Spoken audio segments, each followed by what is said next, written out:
With us this morning on the KDPG Sunday edition. Yeah, it's good to be with you, gentlemen. Let's take Andy's last line there, basically, that this is a challenging year for your industry, is it? Indeed. Oil price decline, significant oil price decline, as well as tight infrastructure in Pennsylvania have made it very, very difficult for folks to invest here. I think a number of our operators that are active in the Marcellus have dropped some $9 billion of planned capital expansion for Pennsylvania for 2015, primarily because of that price, but also because of the uncertainty created in this marketplace. I think that you alluded in that piece to taxation proposals that are out there. The proposal that's on the board right now for consideration is one that would place us at a competitive disadvantage to nearly every other shale play across the United States. The West Virginia tax model being proposed is a tax model that is higher than our neighbor to the west in Ohio. It's higher than many other shale plays, the Haynesville, the Fayetteville. Texas has a 7.5% rate, which is basically equivalent to the West Virginia rate, but they have no corporate net income tax. And they have a capital recovery period that makes that a far more lucrative place to park capital than Pennsylvania. All right, we'll want to get into the taxation area in just a second here. No but problem. Let's go to the production area right now. You've already stated, and we have the figures right here, and it's kind of stunning the amount of cutbacks in capital expenditures that are being planned by the gas production companies. That's correct. Is it because you've drilled too much already, or and then is there an oversupply? I think it's fair to say there's somewhat of an oversupply right now, and market hasn't caught up for that. I think that's the great opportunity for Pennsylvania, is to be able to use more of that product here in the Commonwealth.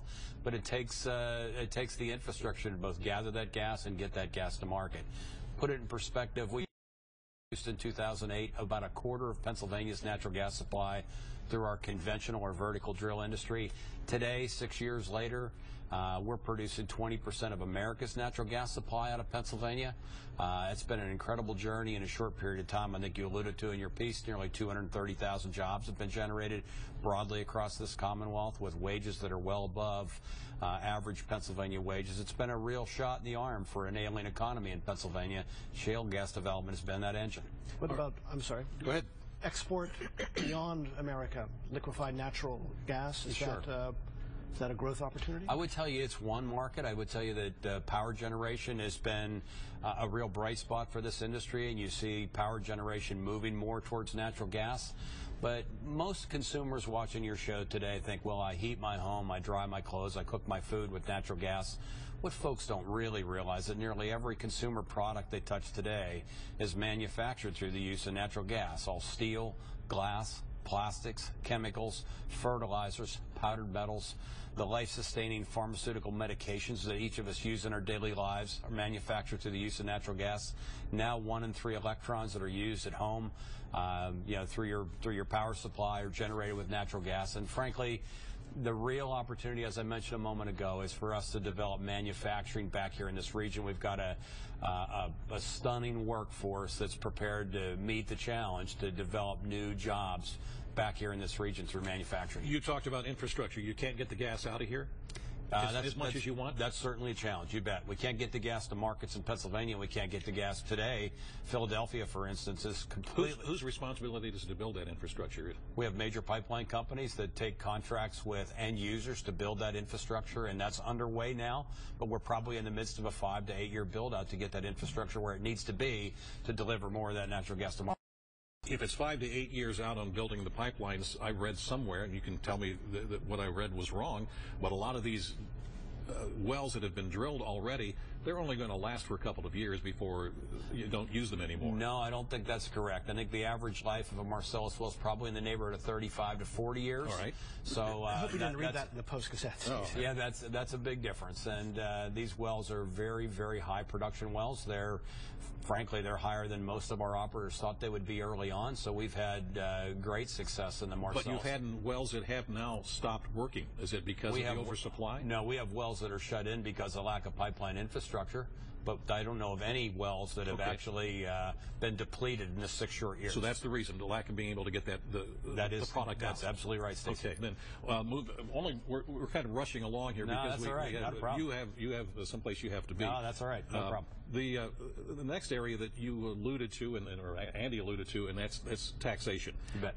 You've already stated that if the governor's proposals go through, you feel that the natural gas industry in Pennsylvania, especially western Pennsylvania, will be hurt, that you will not be as competitive as you were. The governor will tell you his proposal is better than the one that's going in Ohio, that the governor there is proposing. I would tell you that the proposals in Ohio are legislative, and they had a 2.5% rate on the board last year that got discounted from the legislature. So I think you would find that Ohio is probably a more lucrative place to park capital, and I think it's a far less likely opportunity that they pass severance tax in Pennsylvania, because Pennsylvania is sitting on a $2.3 billion debt and have, basically built a severance tax into fixing every ailment of the Commonwealth. But what about the impact fee? The industry is already paying that now, and so the severance tax comes along. Doesn't that replace the impact fee? By statute, it's required. I know that the governor has made a statement that he'd like to keep those funds in.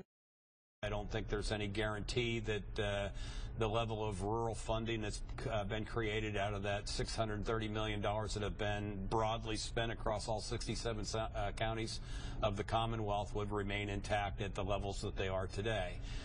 Make no mistake, this industry already pays a severance tax. We just called it an impact tax. We called it that because the governor made a commitment to not pass new taxation, and we felt as an industry it was important to give local municipalities all across Pennsylvania some skin in the game for the development of shale resources across the Commonwealth. Do you feel that, maybe you've just basically answered that, but you feel that under the governor's proposal, even though he says it wouldn't happen, that local communities would suffer under this proposal? I believe that the needs of the Commonwealth are so great that there's no way that the revenues that would be generated out of any severance tax would provide the same level of funding that those communities are used to seeing through the impact tax. You were quoted this week in another publication stating that if the governor's taxation proposals go through, it's your belief that you've been told that the proposed Shell cracker plant would not be built? Yeah, let me set the record straight in that conversation. That conversation dealt with the risks that were applied to the new opportunities that are being generated in manufacturing across Pennsylvania. And my comments, I said, although I have no inside information on Shell's decision for that facility, if you potentially place gas supply or ethane supply in this case at risk, you could potentially jeopardize those investments. That was the structure of that conversation. And I stand firm to that comment. If you jeopardize supply of natural gas, if you jeopardize supply of ethane as a result of investments being made here in the Commonwealth, you jeopardize the upside opportunities for this region. And the Shell facility is just one facility, gentlemen. I would tell you that the great opportunities for our region is to use more of that natural gas. The question was you raised a moment ago was about export. I would tell you the real benefit for this region is to use more of affordable and reliable energy right here at home in Pennsylvania to put Pennsylvanians to work. I grew up in central Pennsylvania. I have a son and a daughter. I'd love to keep them here. I watched my entire high school class leave this state to find a job somewhere else.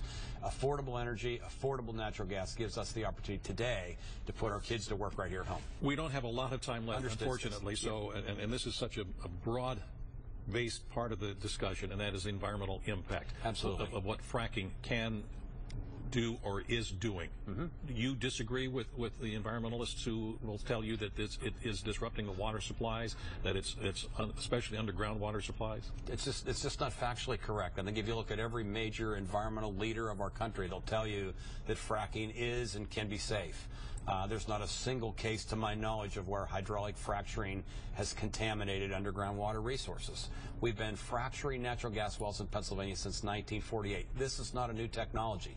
The technology that's changed gas production in Pennsylvania is the ability to turn a drill bit horizontally to produce far more amounts of natural gas out of the geology than we were ever possible before. It's been a game changer for Pennsylvania. You look at where we were, as I mentioned a little bit ago, producing a quarter of our natural gas supply. The rest of that was imported into Pennsylvania from the Gulf Coast states and from the Midwest.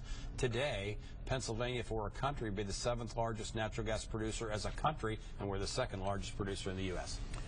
David Spigelmyer, thanks so much for being with us this morning in the KDPG Sunday edition. Appreciate your insights. Enjoyed, gentlemen, being with you. Thank you.